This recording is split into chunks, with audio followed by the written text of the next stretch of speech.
Good afternoon.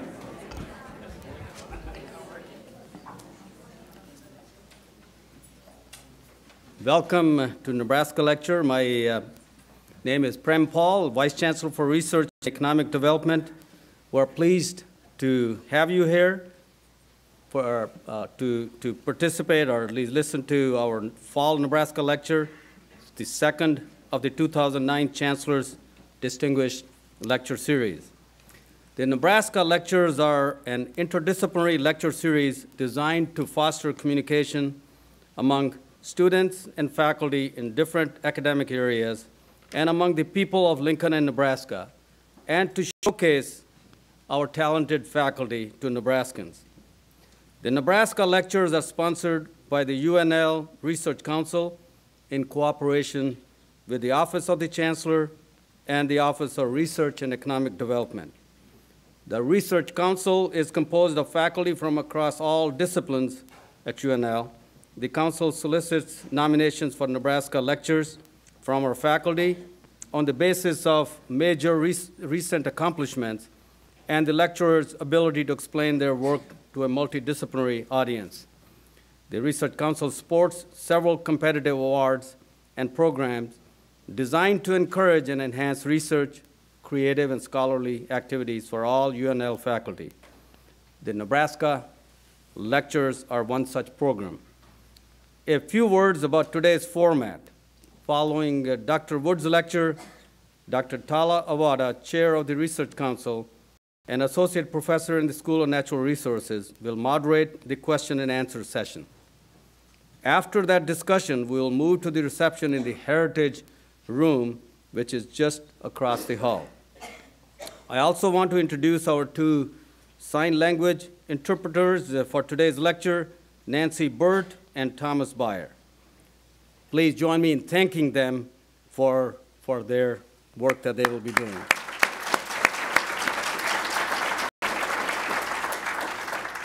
It is now my honor to ask Harvey Perlman, Chancellor of the University of Nebraska, Lincoln, to come forward and introduce today's speakers. So please join me in welcoming Chancellor Perlman.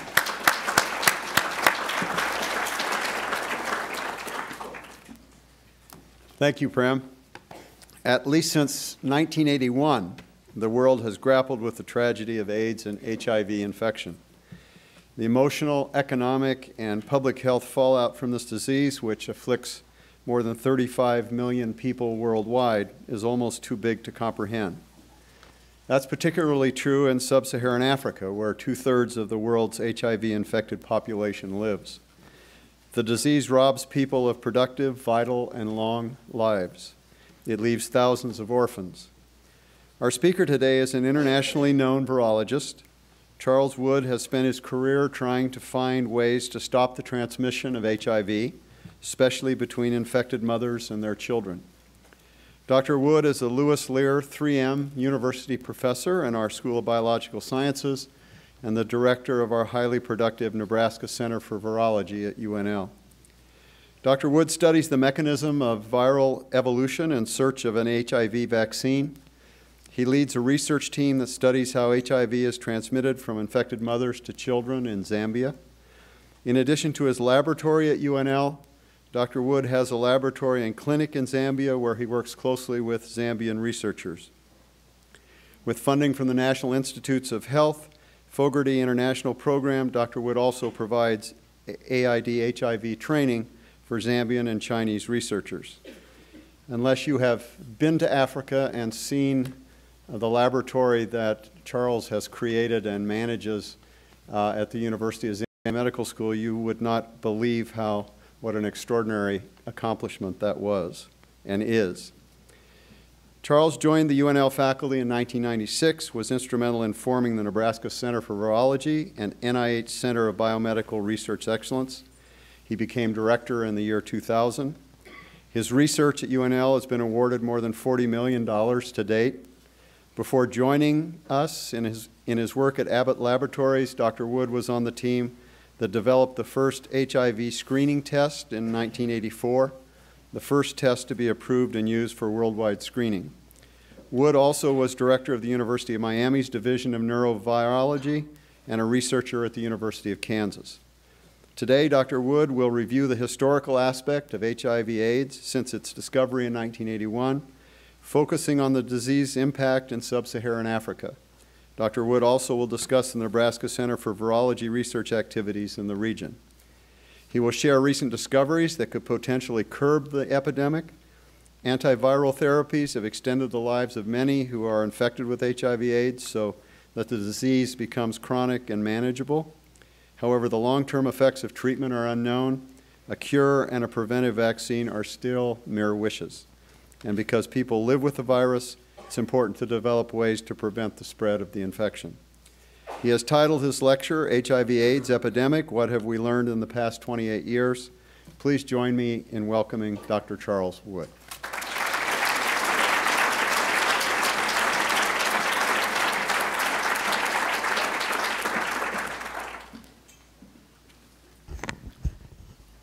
Thank you, Chancellor Perman, for this unbelievable introduction that I don't deserve. And thank you, Vice Chancellor Paul, for helping with this lecture. Distinguished guests, colleagues, fellow students, it is indeed my distinguished pleasure and honor to be able to stand in front of you today and to present the Chancellor Distinguished Lecture Series. I hope I can live up with the prior distinguished lecturers and hope that you will be able to share with me some of the findings that the world has been doing for the past 28 years. So without further ado, I'm going to start by telling you there are four different areas that I will be touching on today. As an overview, I will first tell you about what we have learned in the past 28 years since the discovery of the HIV in 1981. And what is our involvement, the UNL's involvement in this HIV/AIDS research? That's the second part. And the third part, I will give you some examples of our work, examples that, based on laboratory work, how it can be translated to be able to see what we can do with the infected individuals. So something that students would like to find out, what will research do in order to be able to impact some of the problems that we are facing with today. And then finally, I will give you some information about what has been happening, what do we expect to see in the next several years. And there are exciting things coming on the horizon, and there are hopes that we can try to curb the spread of the disease and maybe even prevent the infection. So let me start by the first topic. What have we learned about the disease and the virus that causes the disease? The disease AIDS was actually discovered or identified in 1981. It was first reported in a scientific journal, the CDC journal, that in a group of young adult male in Los Angeles, they all came down with opportunistic infection, not because they are an immunodeficiency, not because they were inherited immunodeficiency, but acquired infection. And that seemed to be very new symptoms. And since then, there were more and more cases identified. There were immediately many papers in the New England Journal of Medicine confirming the discovery of these patients. And by the end of 1982, there are hundreds of new cases identified. These are all young adult males that came down with similar symptoms. So the disease is, why do we call it AIDS? AIDS stands for acquired. Acquired means not inherited, not congenital. It is an immunodeficiency disease. That means the immune system is being destroyed or damaged. And syndrome, of course, is a group of diseases that, or symptoms that signifies the disease. And that's why in combination we call them AIDS, which acquired immune deficiency syndromes. What are the typical symptoms of an individual that coming down with the full-blown AIDS we call the disease, symptomatic cases? Well, there is a rapid weight loss within a short period of time, dry cough, persistent dry cough that is without any known reasons, and recurring fever or sweats that, again, prolong, fatigue, unexplainable fatigue, and also swelling of the lymph nodes or lymphadenopathy. Those are the really hallmark of the disease. And again, long-term diarrhea, and moreover, there are these white spots on the tongue and in the oral cavity. And this because of so-called fungus opportunistic infection. Pneumonia is another major cause or symptoms of so-called AIDS-defining illnesses. And often in the HIV or the AIDS patients, you see these skin lesions, these purple spots, which many people are familiar with by watching the movie Philadelphia. And that is a very characteristic of the so-called AIDS-defining illnesses. And this is because of a cancer-like symptom, which I'm going to touch on a little bit later on. Moreover, they have depression, neurological diseases, inability to walk, and they are wasted. That means they're very, very skinny. So these combination of symptoms classified a so-called full-blown AIDS or an AIDS patient that we've seen in the clinic. So what are the common methods of transmission of the disease? There are 4 known routes of transmission. First is with contaminated blood products, such as blood transfusion. Fortunately, since the discovery of the test for HIV back in the 80s, the transmission through this route has practically been stopped through blood transfusion. On the other hand, the major route of transmission nowadays are through IV drug abuses, as well as heterosexual transmission or homosexual transmission. Sexual transmission is still a major route of infection worldwide. And the other major route of transmission is mother-to-children transmission during pregnancies and during delivery. And fortunately, in the US, this route has been more or less under control. Moreover, breastfeeding after baby's delivery can also be a source of transmission because viruses can be found in the breast milk. So these are the 4 major routes of transmission. And some of the historical turning points of the disease, I think, has to be, as I said earlier, the discovery of the causative agent in 1981, the virus that causes the disease AIDS. And as you know, last year, the discoverer, Dr. Montagnier from France, was awarded the Nobel Prize because of his discovery of the AIDS virus. And simultaneously, Dr. Gallo at the NIH also had confirmed the link between the virus and the disease. The second turning point has to be in 1985, when the first diagnostic test for HIV infection was put out on the market. And then essentially, it stopped the transmission of the virus through blood products, and it really had controlled the transmission through blood. And the third turning point has to be in 1995 or 94, when the introduction of so-called highly active antiretroviral treatment. And these are drugs in combination that had really turned around the epidemic. The deaths had gone down, as you will see later on, and because of the effectiveness of the drugs. And then another turning point is in 1996, when the drugs were used to block mother-to-child transmission. Pregnant women infected with the virus were treated with this antiretroviral treatment before they deliver. And essentially, it dropped the transmission rate in the US and in Western countries where drugs are available from 30% down to almost 1%. So essentially, the transmission route in children has been blocked in the US because of these highly effective antiretroviral treatments. So as you can see, even though with these improvement of diagnosis and treatment, the number of cases of HIV and AIDS is still increasing. We are fortunately stabilized, but the numbers are still very astounding. This is reflecting what I just told you earlier, that the number of cases has been increasing as long as CDC has been tracking since 1981, and you see a dramatic drop of deaths due to HIV/AIDS is because of the introduction of the highly active antiretroviral treatment or the heart therapy. And essentially, we see a dramatic drop of the number of cases of deaths, and now it's been stabilized. And we're now maintaining the status since 1997, and we see a very slow drop in number of cases of deaths, but we're still seeing deaths because of some of the inability of patients to tolerate the drugs, as well as to seeing drug-resistant viruses that are coming up. What are the drugs available? I don't mean to overwhelm you here, but we have almost 30 drugs that are now approved by FDA.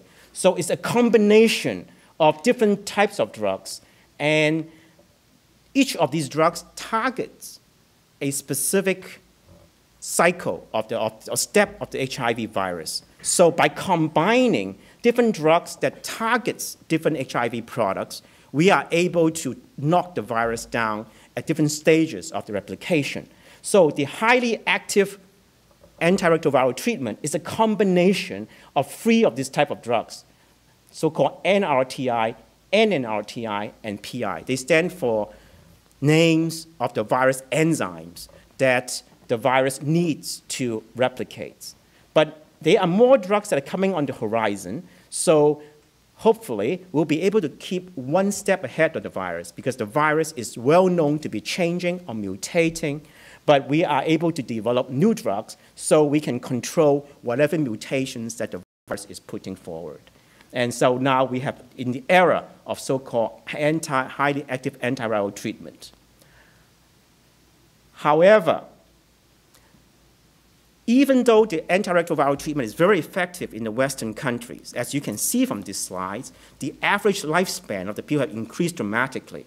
Basically, in countries, in places where drugs are available, these people are now having a chronic infection. So people are now living with AIDS, or living with HIV, rather dying from HIV. It really changed the entire landscape of how we think about the disease. And that's why you haven't heard about it so much lately. But unfortunately, disease is pretty well with us. Unfortunately, in contrast to the developed countries, many of the developing countries, they don't have accessibility to the drugs. Their lifespan of these people are still very, very low. For example, the lifespan of an individual in places like Zambia is below 40 years old. So it really has really a dramatic impact on the population in countries in Africa. So we are still seeing, even in the era of the highly active antiretroviral treatment, we're still seeing a slow increase of the number of people that are now living with HIV/AIDS. The number are stabilizing, fortunately, but they are still in the millions. The estimation is about 34 million people. They are now living with the disease globally. What is the agent that causes the disease? It is a virus. It is a family of viruses that uses the genetic material as an RNA instead of DNA, and we call them a retrovirus. And this is an artist's schematic diagram of the virus. And the hallmark of the virus is that it has little knobs on the outside, and these knobs is what they are required for the virus to latch on to the host cell in our body, and that mediates infection. So nowadays, a lot of vaccines are targeting these knobs on the outside of the virus. On the other hand, the virus is changing very, very fast, and the changes are all mostly in these knobs, or these surface proteins of the virus.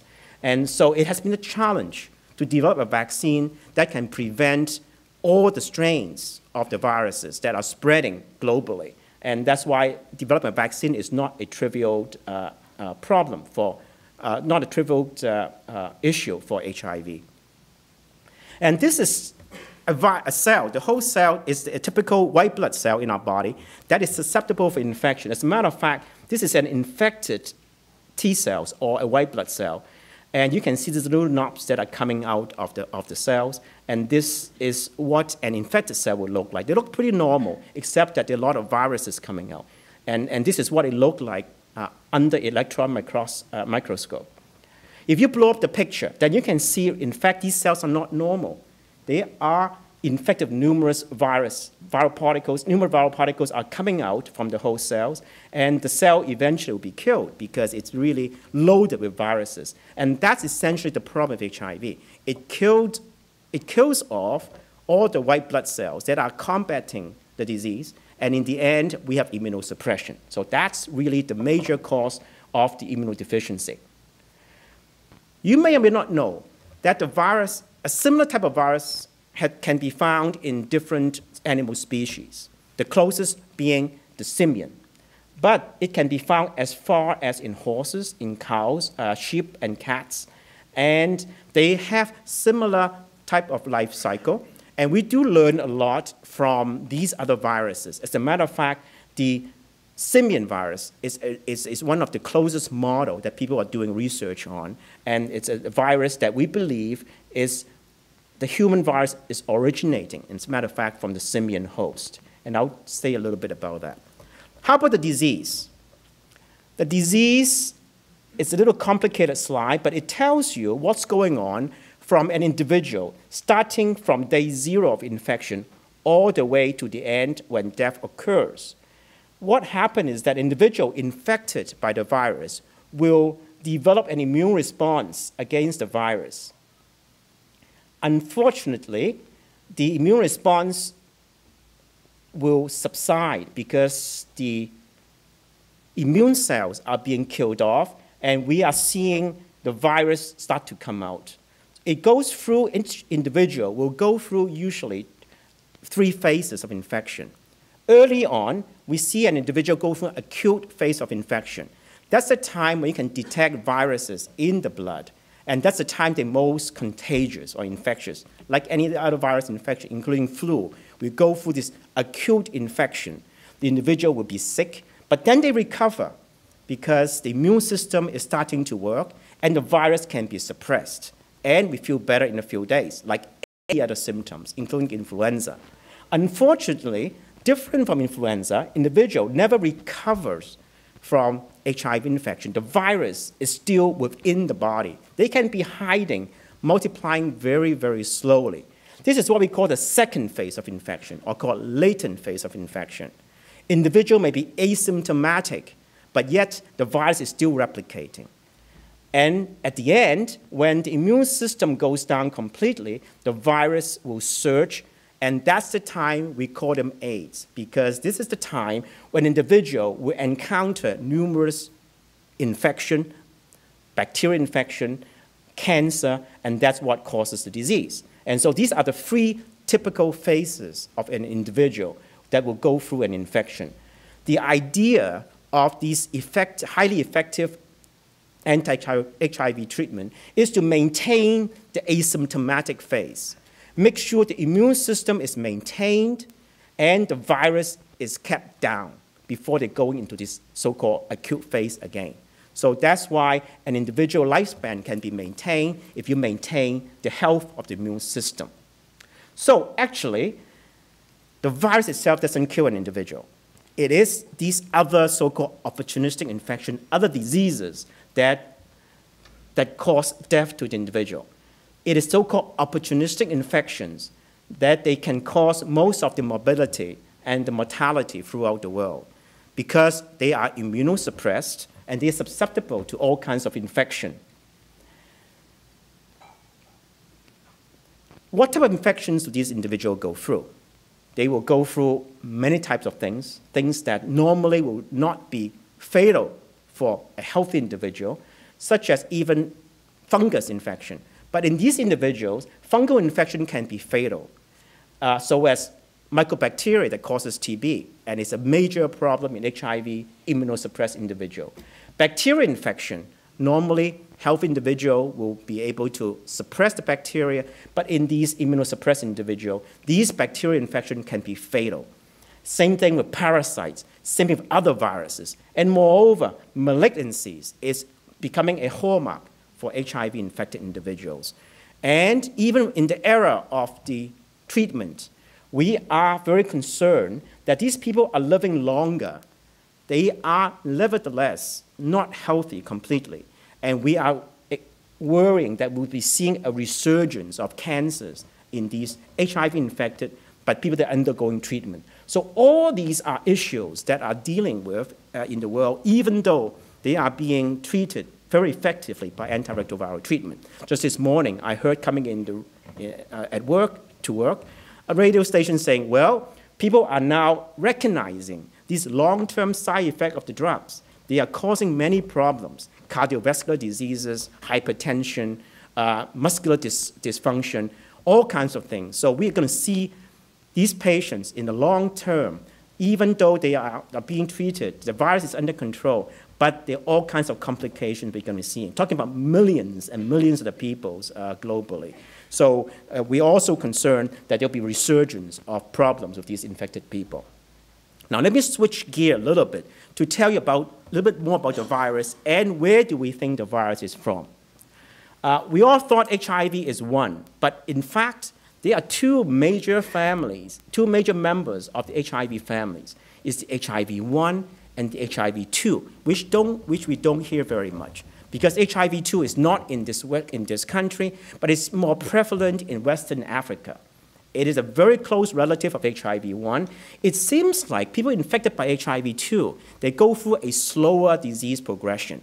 And people even thought of using HIV-2 maybe as a vaccine to prevent HIV-1. And that theory or that idea has been tossed out because HIV-2 eventually will cause disease as well.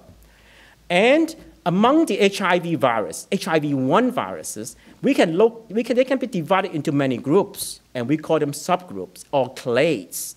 And now we know that the HIV-1 and HIV-2, they probably come from two different species of monkeys. And these groups are distributed very widely from different countries. For example, in the Western world, in the US and in Europe, they are, in fact, people are infected mostly by one group, the subgroup B. But in Africa or in Asia, they are infected by many different groups. Unfortunately, protection against one group does not imply the protection against another group. And that's why a vaccine is very difficult to be developed, because if you develop against one strain in the US, it's not going to stop the spreading of the strain in Africa. And we found that a while back, by doing research focusing on those in the US, it's not going to stop the transmission and spreading of the virus in Africa. So where do they come from? Well, these two groups, the HIV-2 and the HIV-1 group, and based on the genetic sequences of these viruses that we accumulated, thousands of them, we found that, not we, but the researchers in the field found that the human HIV-1 group is closest to a virus found in chimpanzee. We believe that this virus actually came from chimpanzee, got into human, and causes disease in the human population. In contrast, the HIV-2, the second type of human virus, is closest related to a second species of the monkey, which is the sooty magabetes. And it probably, again, came from the monkey and into the human population, and then start to cause disease after it jumped host into the humans. And there's genetic evidence to link the transmission of these two species of viruses. We now know that the origin of HIV-2 is in Western Africa, and that's where the sooty magabetes is the hepatite. And whereas in HIV-1, we believe that the origin of HIV is in the Democratic Republic of Congo, and it's where the hepatite of chimpanzee. So there are two different origins of the viruses and became two different species after they transmitted to the humans. Genetic, again, based using genetic tracking, individuals, people can track where the HIV-1 probably came from or when it is jumped host. It's most likely it jumped host multiple times, but the first probably between late 1800s to the early 1900s, around about 1900s. So it has really been in the human population for a long time, but it hasn't spread to the general population in the world until the globalization or the development of the African country. As I said, they have tracked the chimpanzee in the Congo, the forest of the Congo, and those viruses are very similar to the human viruses genetically. And they are in this region where the chimpanzee is still prevalent. And interestingly, they can even track the viruses spreading along the river together with the spreading of the human population from the 90s into Kinshasa, where this is the capital of the country, and it was developed in the 1950s, and that's the time when human populations start to migrate and start to spread to the Western country. So following the history and the development of these countries, one can track the spread of the disease from monkeys into the human and into the world. So this is kind of really quite an interesting story. So now, since the spread into the human being population up to 2007, we can see now there are over 33 million people actually infected with the virus, excluding the deaths. These are people living with HIV. And the number is still about the same in the past year or two. And one thing that will strike you immediately, even though in the US there are over 1 million people infected, but globally there are, at least in Africa, 2/3 of the infection, or the people infected with HIV, they are living in sub-Saharan Africa. That really is the ground zero of the disease.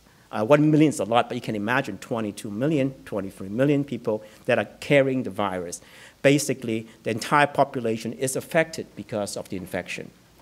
Deaths. 1 year alone, there are over 2.1 million of deaths. And we are still seeing the same number of deaths in the last 2 years. It had not subsided. And one single year in 2007, and it's similar in 2008, 1 year alone, these are new infections. Over 2 million people are infected. And they're talking about thousands of people infected daily.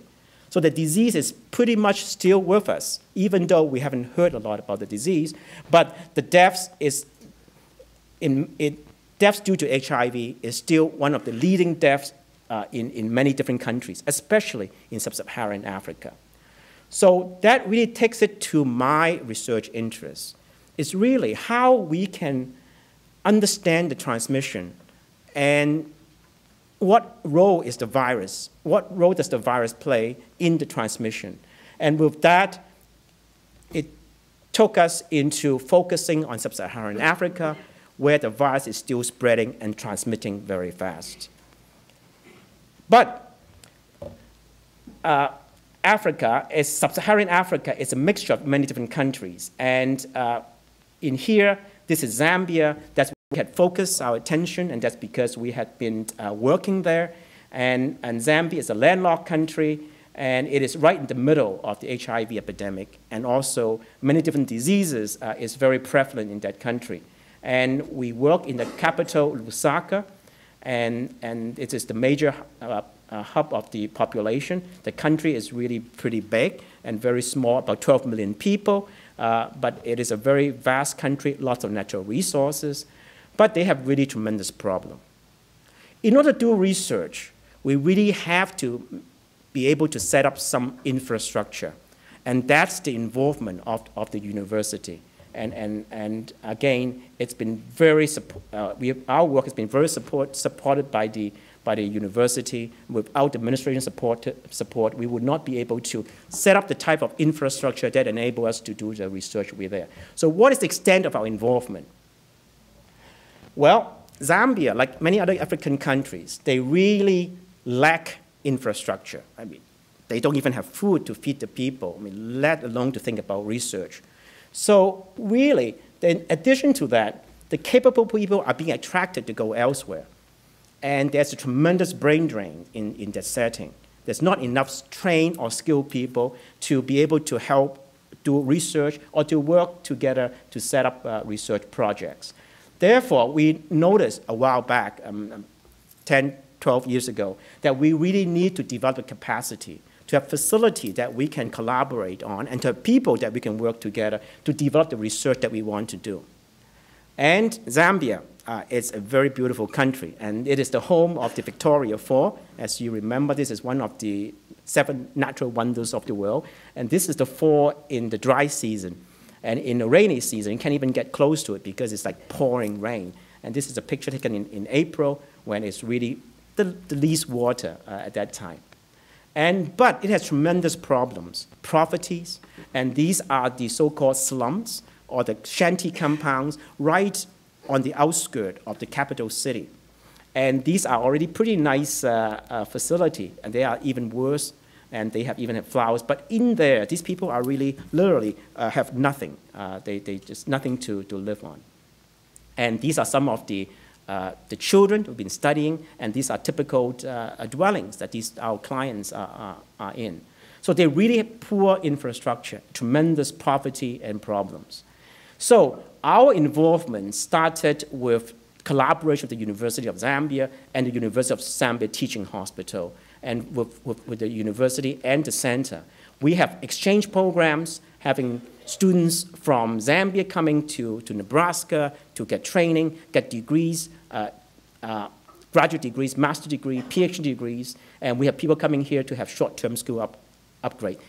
In addition, now we're in a position that we are having students from UNL going to our facility to work and to stay there an extended period of time and to be able to participate in the research facility. So now we are at the stage that we can really facilitate these so-called bidirectional interaction with the facility that we had built. And some of the facilities that we had developed include not only person, but also facility like clinics that we had developed throughout these years. This clinic can conduct the studies that we have. And these clinics are staffed by people that have been trained at UNL. And we even have people that develop network, computer support, and that have been trained here. Charfier was trained by UNL, the computer service, and he's the first one to develop the entire network system, computer network for the hospital. So we had really had very close tie with the university there. And many of these are through training and through collaborative programs.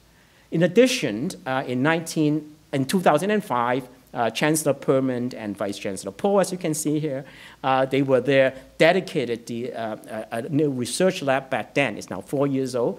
And this laboratory was staffed by faculty fellows, and it's now still led by one of our fellows that are trained here at UNL in the Center of Nebraska Center for Virology. And we had close collaboration from this lab with not only U.S. National Institute of Health, but the U.S. CDC that is doing a lot of work in that country. So this is a picture of the laboratory. One of the laboratories, we do a lot of work, and it looks pretty much like a laboratory here at UNL. So it's very well equipped, and we have people that are doing the work there. So now, with that facility, with that background, that enables us to do some work to focus our attention on the HIV/AIDS issues. I have chosen two particular research projects and that want to show the students in the audience to see how research at UNL or in the laboratory can have an impact, a possible impact on what's going on in daily life. So really, graduate school doesn't mean that, or in research, doesn't mean that you're going to tie to the bench all the time, but really, we're doing things that can translate and transform the well-being of not only humans, but could animals, could be plants, and could agriculture. So really, it's an exciting time in our lives. So the first example that I want to share with you is to understand how HIV is transmitted from mother to children. We focus our attention specifically on the virus. Of course, there are many factors that can affect transmission, the host or the virus. I told you earlier that mother-to-child transmission is basically stopped in this country. But unfortunately, in Africa, in places like Zambia, we're still seeing transmission daily. And without any treatment, 30% of the newborns to an infected mother will be infected by HIV. 1 in 3 chance of a child will be infected. Furthermore, if they are born not infected, by breastfeeding them, another 30% will get the virus through the breast milk. And that is happening in Africa, in many of these countries, including Zambia. It's still happening nowadays. So really, we need to understand what are the factors that leads to the transmission from mother to children. We focus on the virus because we believe the virus plays a very major role. But in addition, we know that the host will also play a very major role, like the host immune response. So I want to give an example on what we try to do with the virus in order to understand why and what factors can play a role in its transmission. We have started this project about 10 years ago, actually more than 10 years ago, by looking at over 3,000 mothers that were infected by HIV, that we have screened at delivery to see how many of them were infected by HIV. And we've been following over 1,000 of those regularly for 4 years to understand what happened to the babies or the children after infected by HIV. What happened to the virus after infection? What are the changes of the virus occurring year after year? And we have collected all kinds of specimens to enable us to do the study. These populations are very difficult population to study. They are young adult women. They deliver in the hospital. Many of them are very poor, living in those settings I showed you earlier. Their income is below poverty, $50 a month. I think they're still around that range right now. So it's a very difficult population, but this population is stricken with not only HIV, but many different disease and social problems as well. So the question we asked in this population is, are the transmitted viruses in the infant different from those that were not transmitted, that are in the mothers? So do the viruses that are transmitted have a different growth properties from the virus that are not transmitted? Maybe they are different, and therefore they are transmitted. To understand these differences, one can then design treatment or strategy to prevent the transmission of the virus. So what we first found is that, as I told you earlier, viruses are very heterogeneous, even in a single population, based on the genetic sequences. And in fact, this is a so-called genetic profile, similar to what you saw earlier, of the virus in the mother. The blue color stands for the mother. So each line stands for a virus. The further they are apart, the more different they are. And you can see they're very diverse. They are very far apart. It's like a tree. We call them a tree, a phylogenetic tree. Because like a tree branches, the further they are, the more different they are. The closer they are, the more related they are. So that's what we found. In the mothers or any other infected individuals, they are very, very diverse.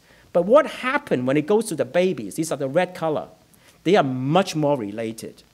So now we're seeing a very clear pattern that there is a bottleneck of transmission. You have a whole bunch of viruses, but not everyone gets into the baby. Only a very restricted population gets into the baby. And we see this pattern predominant in our population. And many people are now reporting similar findings in adult population as well. So there is a cleansing or a bottleneck or restriction. What gets into the new host is very restricted. The question is, what makes this restricted virus go through, the rest didn't go through? And that's the basic question we want to ask. So we've gone through a lot of genetic studies, molecular analysis, and we designed a study that we tag the viruses with different colors, genetically manipulated. So for example, we tag the mother's virus red and the infant's virus green, so we can do in vitro assay to infect those viruses at equal amount and ask the question, what comes out ahead? So these are genetic tricks that we did. And what we found was that viruses that contain genetic traits of the infants always won when you put them together, the mother and child. So it tells you, for some reason, the viruses from the infant has a growth benefit over the mothers. So they always won. So the question is, what makes them a winning combination? And that's the question we're addressing in the laboratory. So what are the implications of this little study that I have shown you? The implication is that by understanding why the children's viruses or the infant's viruses, why they got in there, what are the differences between the transmitted and the non-transmitted viruses, we can then target specifically those factors to prevent the transmission.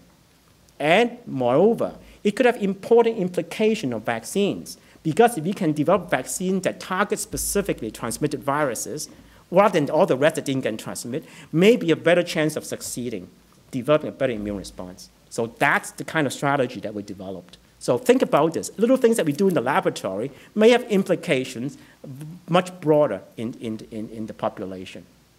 So that's the first example. The second example is a disease called Kaposi sarcoma, and that's what I showed you earlier. This is a type of cancer that late-stage AIDS patients will develop. And Kaposi sarcoma was these purple spots on the skin, as you can see here. And interestingly, it's been found to be associated with a virus, another virus which is closely related or linked to HIV transmission. It's a herpes virus. And as a matter of fact, it's one of the latest herpes viruses discovered in humans. This herpes virus is not very prevalent in the Western country, but it's pretty prevalent in Africa. So people that develop the disease has to acquire this virus first. Unfortunately, HIV-infected people will acquire this virus very easily. So having HIV immunosuppressed and having this herpes virus, that's why they come down with this cancer or Kaposi sarcoma. So what we have noticed by working in Zambia is that this virus or this cancer is very prevalent in infants and in babies. I mean, you can see that children, even 1-year-old, have a very high incidence of Kaposi sarcoma. Well, obviously, because of HIV. And second, it tells you that this virus that causes this cancer can get into the babies very early on, infant. So our question becomes, how do children get the virus, this herpes virus? So again, if we can block the infection, we can block the transmission. This is a typical child that actually we saw. Actually, I saw him at the clinic with my colleague. And it's a typical case of Kaposi sarcoma and HIV infection. This purple spot on his skin and around the eyes. This child was not sleeping. Actually, he was awake, but he couldn't open his eyes because the eye was just shut because it's all swollen. It's edema. So the blood vessels, the blood flowing out. And a typical HIV symptom, you can see the yellowish of the mouth, and that's a fungus infection. All right, it's a typical AIDS-defining illness. So this child has two defining illnesses, the Kaposi sarcoma and the oral thrush, or the fungus infection. And that child did not survive 24 hours after I saw him. So it's a typical problems of children and infants in Africa. So how can we prevent these cancer? How can we prevent the transmission of these cancer virus? So we look at our population by looking at when do the children get infected by this herpes virus in the population. We, interestingly, by again looking at our 3,000 cases, we found that most of the children actually can be infected in their first 12 months of life. That means the children acquire this herpes virus very early on, and more infected in 24 months, more in 3 years. By the time they reach 5 years old, most of the children that had been infected were infected, and they're very early on in their early childhood.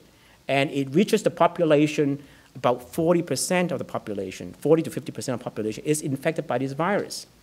Moreover, there's a big difference between the HIV-positive children and the HIV-negative children in their ability to be infected by this herpes virus. The positive child had 5 times higher risk to acquire this herpes virus as compared to HIV-negative children. So there's a close link between HIV infection, immunosuppression, and infection by this cancer virus, and maybe other viruses as well. So it leads us to ask the question, really, what is the route of infection in these babies, these children? Can we stop it by understanding the route of transmission? So there are only certain routes that child can get the virus from the mother, even during delivery, pregnancies, or after delivery, via breast milk or saliva. That means horizontally, the children after birth can acquire this cancer-causing virus, this herpes virus. So we set to determine where the virus can be found. Again, among our population, this 3,000 women population and the children, we found that 40% of the 3,000 women were already infected by this herpes virus, and the babies, many of them as well. And the population is also 30% infected by HIV. So it tells us from this population that we have, the tremendous problem that the Zambian people are facing. Between the population, about 20% now is still infected by HIV. 20% of the population, that's tremendous. 1 in 5 are HIV carrier. And many of them are also infected by many other viruses, including the cancer-causing Kaposi sarcoma herpes virus. So it really is a problem. And many of them acquire them during childhood. So what can we do? Can we find out what is the route of transmission in the population? These are very simple laboratory studies, but have epidemiological implication. So we want to look at the babies. Do they have virus when they first being delivered? And second, we want to test whether the viruses can be found in saliva of the mothers or in the breast milk of the mothers. So by just testing simply where the virus is, and just to make a very long story short, we found that, yes, the virus, this herpes virus, can be transmitted during pregnancies, but the efficiency is not very high. It's not even like HIV. Less than 10%, between 5 to 10% of the babies will be infected when they were delivered, because we found the virus when they were first born. Interestingly, unlike HIV, this herpes cannot be detected in the breast milk. That means the breast milk transmission is unlikely. However, we now believe the major route of transmission of this virus is through saliva. So, what is the implication of our finding? Implication is, well, we can now develop strategies to prevent the children from infection. Very simple. Actually, we're doing that now. We are doing so-called behavioral intervention in our clinics. So our nurse has been telling the mothers, well, you are infected by this herpes virus. You're also infected by HIV. So really do not try to exchange saliva with the babies so that the baby would not be infected by another potential cancer-causing virus. So again, gives you an example of simple things you can do in the laboratory, find out where the virus is in the population, can translate to something, hopefully, epidemiological and public health interests that can prevent children from infected by these so-called cancer-causing virus. All right? So these are things that we do in the laboratory, but the implication could be quite large. So what lies ahead? What have we found in these past 28, 29 years? It's close to 30 years since the discovery of the HIV. There are many exciting things that are happening. Really, once you're infected by the virus, it cannot be cured because they will live with you forever. So the only way is to prevent infection. We know there are many strategies that actually are working. They have proven to work. These include testing and counseling of individuals or at-risk individuals. And as we know, education, campaign, massive campaign is very important to prevent people involved in high-risk behavior and transmission. Education, use of condoms, screening of blood supplies, and more vigilant in terms of preventing blood contamination, treatment, prevention of infection, and needle exchange program. Try to avoid IV drug abuses in getting blood contamination, and use of the antiretroviral treatment, ART, to prevent mother-to-child transmission. That, I already told you, has been working. One other thing that has been effective is for so-called exposure prophylaxis. Individual, for example, surgeons, or people get needle stick, you get treated immediately. And it has been shown to prevent infection if you treat immediately within 24 hours after exposure to potentially contaminate the blood. And interestingly, there's a lot of study going on in Africa, many countries now, that male circumcision can reduce HIV infection by as much as 60%. And that really is amazing. I mean, again, these are kind of things that have been proven to work, and they can be applied to developing countries. So, unfortunately, as you can see from this slide from WHO, less than 1 in 5 people are being instructed or educated to prevent infection.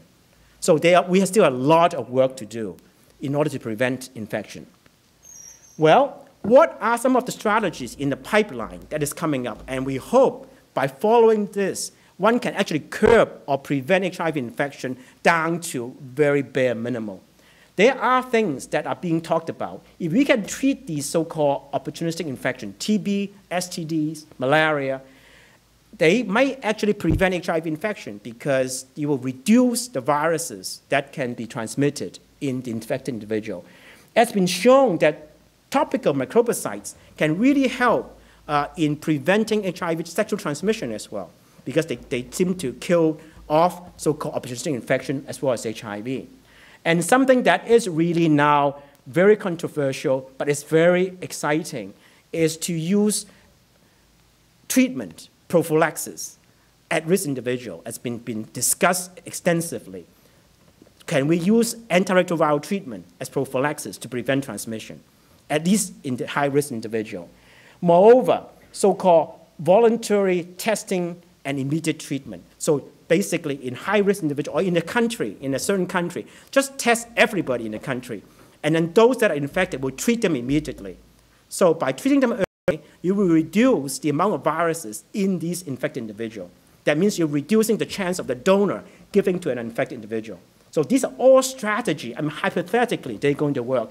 And then, of course, last but not least, our vaccines. And we have some hopeful data coming out recently. I'm sure you have heard about this, that there might be a chance that a vaccine could work. So what are these so-called test and treat concepts? It's been hypothesized, again, by using this strategy mathematically. If you stop the transmission, you're going to get less and less donor. The pool is going to be smaller and smaller. So the recipient is going to be becoming safer, all right? So if you can block or test and treat everyone, then the chance of those donating the virus to the recipient will become less. And it's a concept has been proven or shown mathematically is possible. And so this is what we call the universal voluntary testing and treatment program. So that can be implemented in a country. Then you can really reduce the donor and cut down the amount of recipient that will be. So what are some of these issues and things that we can look at in terms of this so-called test and treat approach? Well, it requires so-called universal testing. It might not be an easy task to get everybody out to be tested. And those that are positive will be treated right away. Things like drug resistance, behavioral problem. These people may become disinhibited now. Well, okay, I can be more free. So now I can, my virus is under control. That may have a negative effect for human behavior-wise. And the cost effectiveness to society, because these ARV treatments are nevertheless expensive, and even for developed countries. So there are many questions that we have to look into. But this is a feasible approach down the road. We'll be seeing a lot of those discussions coming on. And then finally, the vaccine. Well, we all know that vaccine is the way to prevent infection, especially in developing countries. And it has been very pessimistic. And just a couple years ago, there's a big trial that failed in Indonesia and Thailand. But more recently, there was this new trial, RV144. It was in the news for the past 2 weeks, that people had looked at a large number of at-risk individuals. And the data showed that those individuals that had received vaccine have a slightly reduced chance of infected. I mean, statistically significant. But of course, the data is still not very solid, but it throws a glimmer of hope that maybe if the vaccine is administered in the right way, they can lower the chance of infection, at least in the high-risk individual. All right, so we'll be hearing a lot of this, but there is possible. So what constitutes a comprehensive HIV prevention program? And that's what we are going to be seeing. It's a combination of education, condom use, STI treatment, testing and counseling, treatment, and risk behavior reduction, circumcision, microbicide, prophylaxis treatment, and harm reduction. And finally, toss in the mix, if vaccines are available, then with this comprehensive program, I think, and many people in the field will think, that HIV is going to be a disease that we can prevent. We're going to see a reduction in the source of infection and a reduction in the people that are coming to be infected. So with that in mind, I will leave you thinking, what are the best way to deal with this global problem? Okay, I'm going to close by really thanking, first of all, for all of you to be here today, this afternoon, to bear with me for an hour.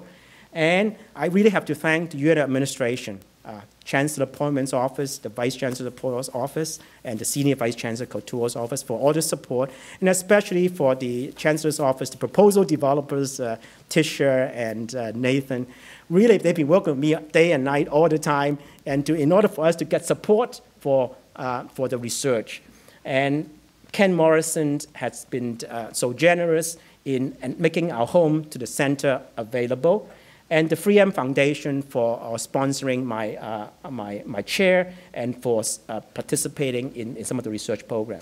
And of course, NIH, the Focus International Program, the National Center Research Resource, the NCI, National Cancer Institute, and the National Institute of Allergy and Infectious Disease had all funded our research. Without their support, it would not have been possible. Moreover, I'm not the one who's doing the work.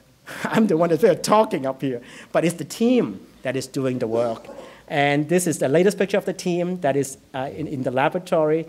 The work that I talked about, the evolution, the transmission is done by Hong Jiang, a postdoc in the lab. And the Kaposi work was led by Vinu Minhas, a postdoc in the laboratory. And also Xiao Hong, she's now back in China. She did that competition assay to look at the transmission.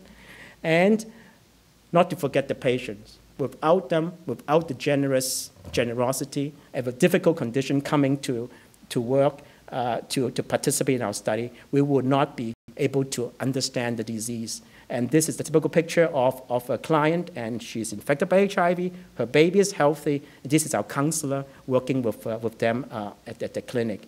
And this is where, when we visited the patient's home, our nurse and all the babies we've been studying. And this is the team that we're sitting down just in August and talking about the project and research. And this is the laboratory technicians that is working pretty hard in the laboratory and sharing the results in Zambia. And last but not least, I'd like to thank my wife, Kathy, she's here today, for her support for me in the past 26 years. And without her bearing with me these crazy hours and my crazy work, I won't be here today. Thank you very much.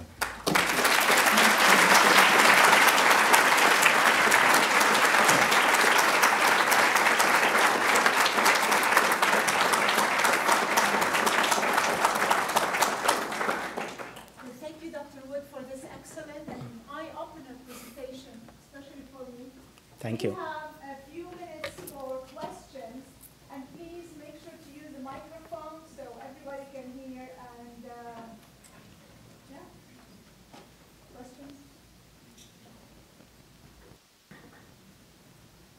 Anything, about anything.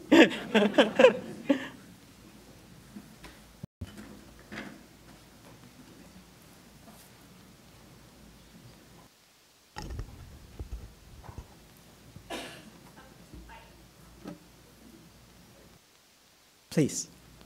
I heard this morning a story on NPR, and I think you referred to it, about people who have been living with AIDS for a long time and been on antiretroviral medication, and they were talking somewhat about some of the side effects that they were beginning to notice about the cognitive side effects and some of these maybe advanced aging things that they were seeing in younger ages. Things they would normally see in old people and younger ages. And I wondered what you thought of that, if you heard the story, and also if you think this is related to the AIDS virus itself or the medication. It is the medication. There are many complicated, basically advanced aging, osteoporosis. Osteoporosis is a major problem in women. Muscular dysfunction. You see this deformation of the muscle. It's very common in people treated. And there are certain type of drugs are affiliated with certain disease. And we're still trying to understand, we started to see the long-term effect of people being treated. Cardiovascular disease is also a major problem in treated people. But we know exactly what drugs are more leading to what type of disease. So it is not due to the virus, but it's due to the drug treatment. They are toxic, basically. I mean, even though they are okay in the short run, but the long-term side effect, we're just beginning to see it. And you will see it's going to be a major issue. Dr. Wood, thank you for an excellent presentation. Thank you. And also your passion for science, your passion for virology, your passion for making an impact came through loud and clear. So, Thank you. Looking back, how did you happen to pursue virology? What are some of the things that happened in your career that made you choose science, and especially as a role model for young people? And we need more passionate scientists like you, and we're going to address that problem. Well, I can look back when I was an undergraduate at Kansas, at University of Kansas. I mean, I never thought I want to do research. I want to go to medical school at that time. But I actually encountered an undergraduate professor of mine, and he was the one, well, why don't you do an honors thesis in my laboratory? And that's how I got hooked into research. And he's the one that said, well, why don't you go to graduate school? At that time, I was only interested in immunology. I was actually trained as an immunologist when I was in graduate school and even postgraduate. And I hated virology when I was in graduate school. I thought immunology is what's important.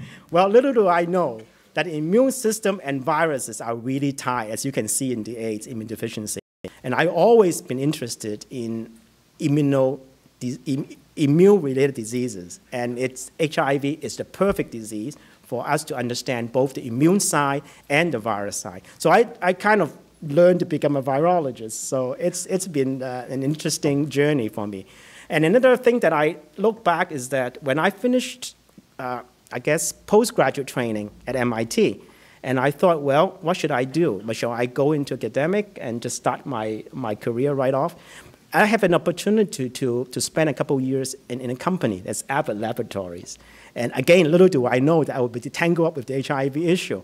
Abbott was one of the 3 laboratories that obtained the virus from Gallo's lab in 1982. And so I got involved with the team to work on the HIV and develop diagnostic tests. And so we were fortunate to be the first team that succeeded and put it onto the market. And that was a really exciting time. You were really chasing after the clock and to put something useful for the world. And really got me interested into HIV. And then here I am. I'm still working on HIV so many years later. Other questions? Yeah, we could talk about this for hours, couldn't we? Sure, yes. Thank you for an interesting presentation on Thank you. a disease that has both medical and sociological implications. Thank you. I was interested early on, it kind of piqued my interest when you said brain drain. When we were young, brain drain meant a farm boy running off to the city to get a good job. And we kind of think it's that way in Africa, but I'm not so sure that it's not at this time becoming a brain drain due to the death of those individuals that were what we consider to be the up-and-coming leaders. Of course, with the situation in like Botswana and some where a lot of investment has been made, suddenly all the employees disappeared. Well, we found they were in Zambia because of the salaries were there. But I'm wondering how many of these people are dying off. Have you looked at faculty? Well, it is unfortunately it's happening. Not only faculty or brains, but they including ministries. Ministers are dying off because of HIV and AIDS. And as you're encountering 1 in 2 and 1 in 3 people infected, you will have a lot of these capable, talented individuals that are infected and die from the disease. So it's brain drain to other countries for those that have survived, as well as those that die from the infection. It really is a tremendous problem in this setting. And it's the country's economy has been tremendously affected because you're losing all the capable people. And I have individuals that have worked with me and they died and they infected, and so we see it all the time. It really, it's happening. We have time for 1 or 2 questions. Any more?